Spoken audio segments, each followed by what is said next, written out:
On PC and mobiles, I will show you in a few moments how to join Shape's Discord server. It's the same method on both PC and mobiles. For this, we will open a browser on your PC or mobile, can be whichever. In my case, I will use Microsoft Edge. Now click on URL bar and type this URL to be able to join this Discord server.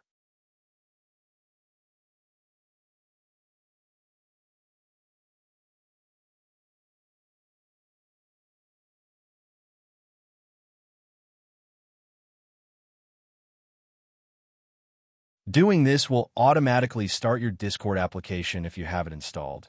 Then click Join, and you will have access to the Discord server.